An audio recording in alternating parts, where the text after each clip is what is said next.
If you've been watching a bunch of cookie decorating videos and you really want to try it, this is your sign. Dive in and just go for it. I promise you won't regret it.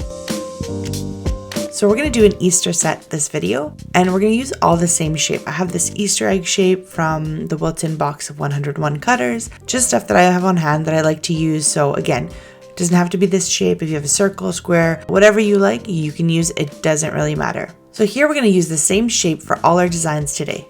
We're going to start off with this light green background, so I'm using my outline consistency. I like to let my outline dry for a few minutes. It holds the icing nicely. Sometimes if it's not dry, then it can overflow on the cookie or it pushes your outline out a bit. This works for me, and again, if it doesn't work for you or you're in a rush, it's totally fine. You can definitely flood it with wet outline, but I just prefer to dry it if I have the time to do it.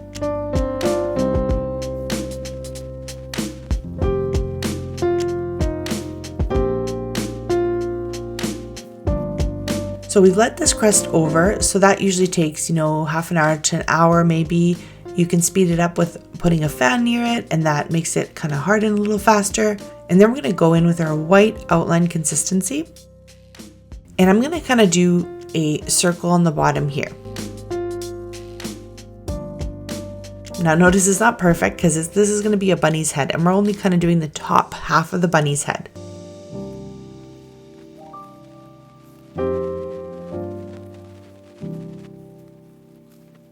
And then I'm going to outline a couple of ears, and my freehand isn't the best. They still look cute. They're cookies. People are going to eat them and love them. So don't be hard on yourself if it's not perfect.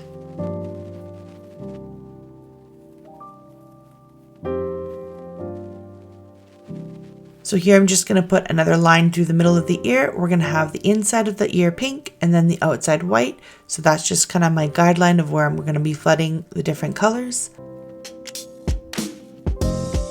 And then once I finish that with the same bag, I'm going to do a little squiggly line in the ear.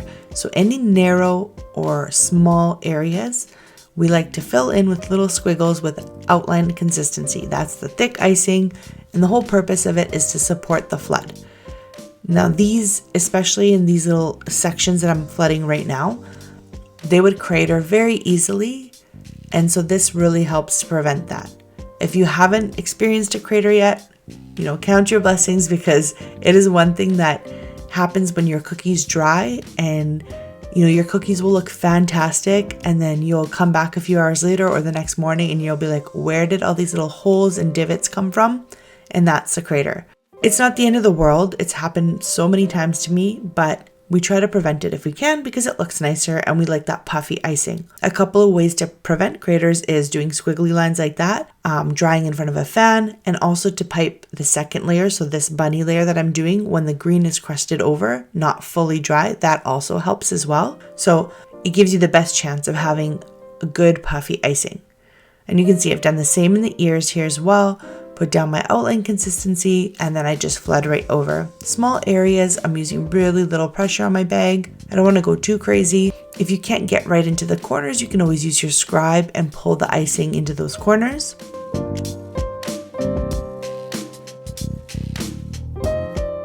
And for the nose, I just used my outline consistency as well. Again, a small area. My outline consistency is not super stiff, so I can easily smooth it with my scribe. Then I'm just adding a couple of black dots for the eyes and just a simple little cute bunny, and we're done.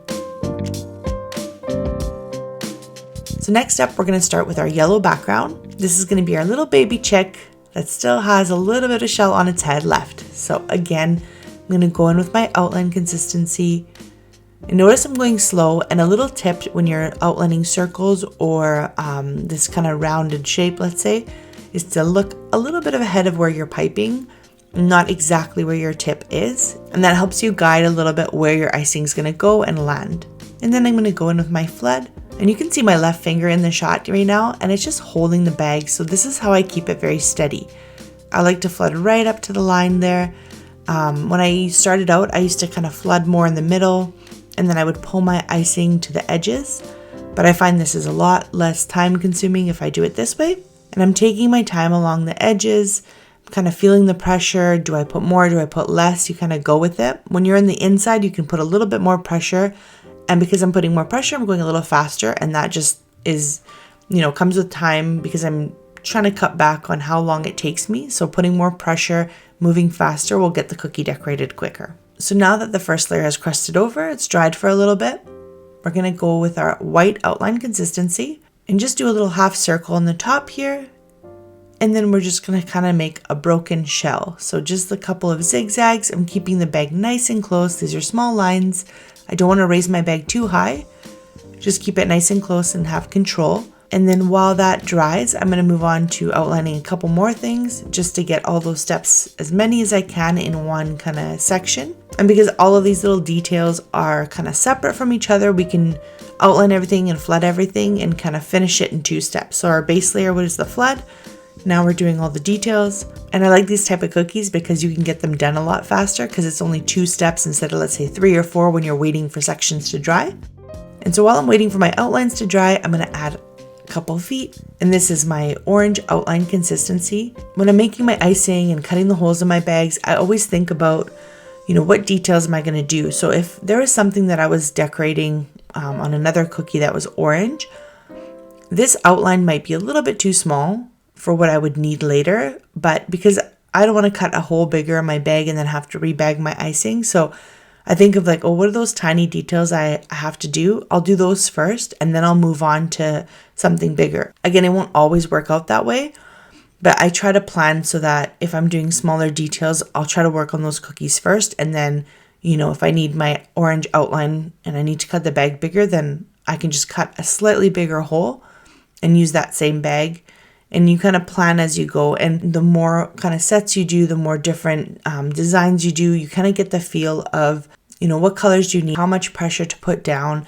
Do I use my outline consistency for the details? Is it stiff enough? Do I have to add more powdered sugar? All those little things you kind of learn, and you start thinking about the details in your set, and you're saying, if I need florals or things that really need to hold their shape, you need really stiff icing. But if you're just doing outlines and kind of some details, then, you can get away with a looser outline consistency. And it really depends on the set and if you can get everything done, but that kind of saves you a little bit of time and effort, and it all kind of adds up and it makes the process a little bit smoother. So here again, I'm using my same outline consistency in orange, and I'm just outlining and filling right away.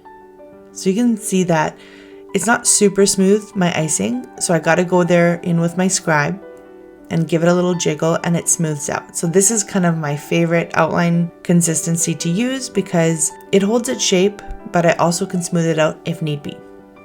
Then we add the eyes, and it's such a cute little check.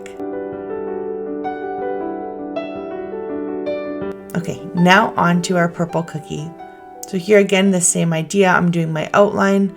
I notice my bag's in the air. I'm kind of going slow, and then as I get closer to the end of the outline, I'm going to lower my bag slowly and let go of the pressure to line up my ends as best as I can.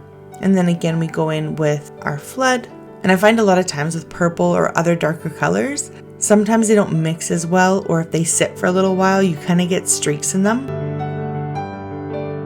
Sometimes you notice the pattern that you've piped in. And you can start to see it in my first kind of row that I went around, and it's coming out again now. So it's almost like it, and there was, I guess, a little bit that really wasn't mixed in for some reason. So if this happens to you, again, not a huge deal. I'm just going to mix in with my scribe. Sometimes, like a little crystal of color didn't get mixed in properly. And I try to kind of mix in the rest so there's not too streaky. Again, if you're selling cookies or making them for somebody for free, or, for an occasion or family member, these details aren't going to matter. If you're selling your cookies for high price, then, maybe it's something that you want to look into and mix a little better, remix if it's sat for a while. So we're going to do the 2 little bunny feet now. So I've outlined my little feet here. And then we're going to go in with a flood. Now they're not perfect. Again, freehanding outline, not my forte, but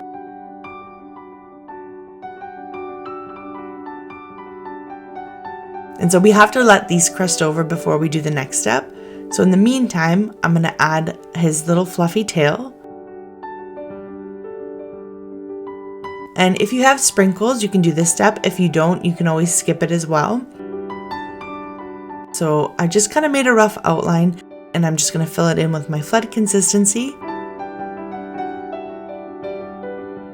And I'm not going to wait for it to dry, and I'll sprinkle some of my white sprinkles on here just to give it a little bit of texture and to stand out on the cookie. And then here you can push some in, use your scribe to push a few in if they haven't really got in the icing nicely or lined them up properly, and just to kind of sweep away the rest of the extras that are there. As much as I love these sprinkles, they do make a mess and they roll everywhere, but trying to contain them as much as possible. And so now our feet are crusted over enough to be able to pipe the next layer. So again, I'm just using my outline consistency, and this is just because these are kind of small details. If I have a flood, I won't really have exactly the design that I want. It might kind of flow outwards too wide, and so I won't get that paw print exactly like I wanted to. So you can see I have to go in with my scribe and kind of give it a jiggle for every kind of section that I do. And the more icing that you kind of put in one section, the easier it is to wiggle it. So if I did a really thin layer of pink, it'd be kind of hard to wiggle it. So if I put, a good amount there in one spot, then it gives me a little bit more time to wiggle it smooth. And you can see there's little tips and peaks. They might settle eventually, but it's easier to go in with a scribe and just give them very gentle on the surface almost, and they smooth out really easily. And there we have our bunny, the backside of the bunny cookie. Okay, for this one, now you notice there's like a big brown spot on my edge of my cookie, and that's just brown sugar. So nothing to worry about if you see those things if you're using brown sugar in your recipe. And the cracks are just sometimes when you overroll your dough, when you're rolling out the same dough over and over again, or it's a little bit dried out, or it's been sitting on the counter or the fridge like a little bit longer than normal. It happens, totally normal. So don't worry about that. Some people don't like these kind of brown sugar chunks. I don't mind them. It's not a big deal to me. And we're just going to go ahead and flood the base here.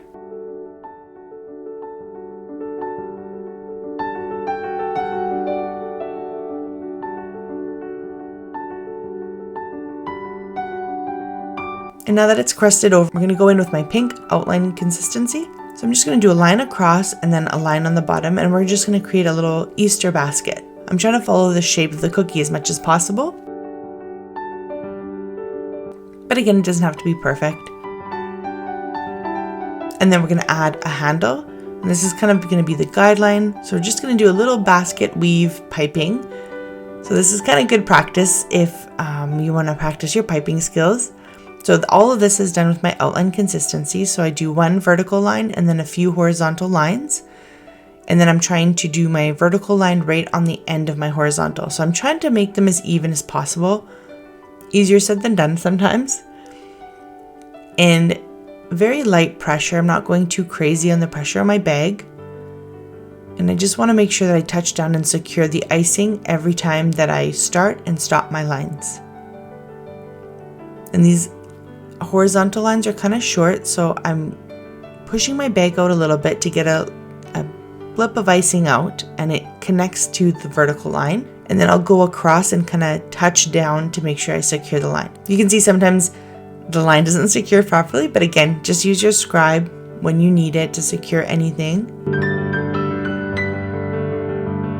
And it almost, when you touch down, when you're touching icing that's already kind of wet or fresh, it sticks easily.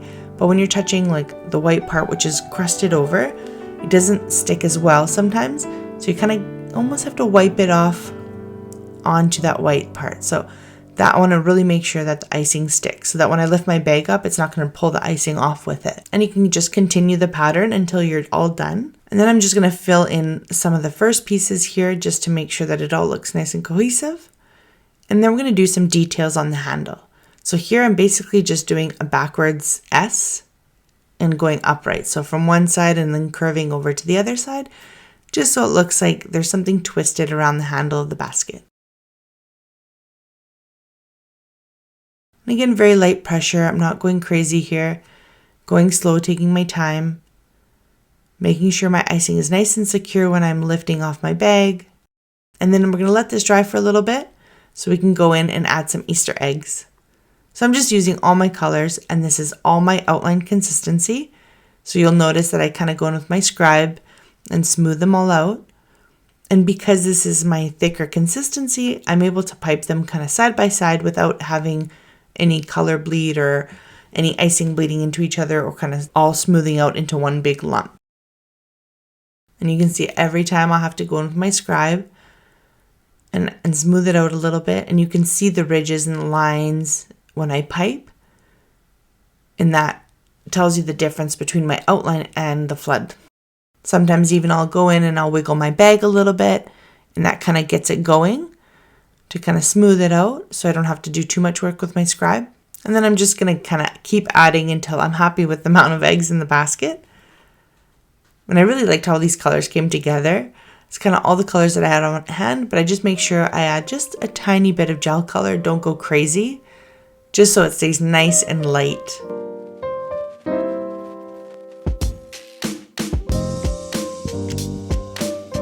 And last but not least, our egg cookie. So this one is really cool, very simple cookie, which I love, but I'm gonna show you a neat technique with the brush. So this is our blue base that I'm outlining again, and then I'm gonna go ahead and flood it as usual. Notice I always kind of start inside the cookie when I start flooding, and the reason being is I wanna see how much pressure I need to kind of get that flood out. So I don't want to start on the edge of my cookie and put pressure on my bag and this huge, flush of icing comes out and then goes over my outline or breaks my outline. So I always start, just unconsciously start in the middle of my cookie just to get the flow. And sometimes I have a bigger hole in my bag, like a slightly large hole, and so my icing, as soon as I flip my bag over, the icing starts to come out. So this way, when I start a little bit inside, it kind of controls the flow for me. So while we set that aside to dry, I'll show you my brush and how we're going to do our splatter technique. So you want to run your finger through the brush in an upwards motion. So this is going to spray just small dots, a nice splatter technique onto your cookie. So I just have some airbrush color here that's liquid, and this is brown. So you're going to dip it in and just kind of take off the excess, and you can see how nice and even and great the splatter technique looks. And that's our last cookie, super easy. I hope you guys enjoyed the video and give these cute cookies a try. We'll see you in the next tutorial, and as always, happy baking!